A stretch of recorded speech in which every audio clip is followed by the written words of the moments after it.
Senator from Texas, Madam President, I ask unanimous consent that the quorum call be dispensed with. without objection.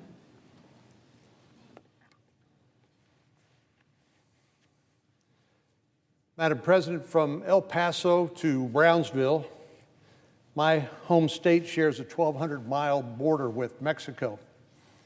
If you were daring enough to attempt to walk that entire stretch, you would trek through deserts, through mountains, big cities, small towns, and maybe even stick your big toe in the Rio Grande. You get to know folks who are proud of the strong bonds that our country has with our southern neighbor, including many who have relatives in both countries. You would meet entrepreneurs whose businesses depend on legitimate trade and travel between our countries. You'd talk with local, state, and federal law enforcement officials who go above and beyond the call to keep our communities safe. And I have no doubt that along the way, you could enjoy some great Tex-Mex, and depending on the season, you would find the best grapefruit you've ever eaten in the Rio Grande Valley. Our Texas-Mexico southern border is a beautiful, vibrant region with a rich sense of community that you can't find in any other part of the country. I believe it's truly unique. Throughout my time in the Senate, I've had the opportunity to spend a lot of time in our border communities and work with their incredible leaders, mayors, county judges, sheriffs, school superintendents, NGOs, non-governmental organizations, and countless others. Well, I'm sure you've heard the song, God Bless Texas. It's true, I believe, and the folks I've come to call friends along the border are certainly doing the Lord's work.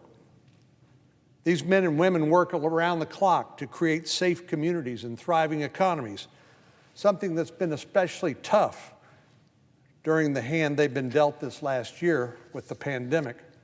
But they've lived through a pandemic, hurricanes, droughts, a winter storm that presented sub-zero freezing temperatures for a week, and all have hit my state in the last 12 months.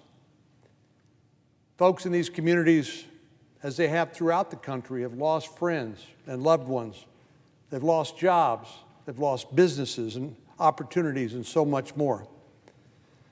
Now they are trying to deal with another crisis, one they had no hand in creating and should not be responsible for managing alone.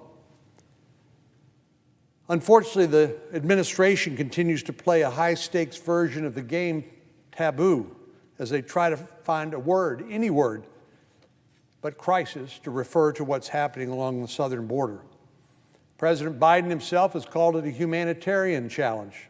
Secretary Mayorkas prefers the term situation, and the President's Chief of Staff referred to it as a mess. The problem here isn't the choice of the word you use to describe it, but the implication of downplaying the seriousness of this migration surge. In an attempt to lessen the impact of this dramatic increase in illegal migration, the administration has revoked policies that were helping deter such an influx. It failed to rapidly provide the resources needed to respond to the crisis once it revoked the previous policies. And now, our border communities in my state, along that 1,200-mile common border with Mexico, are expected to pick up the slack.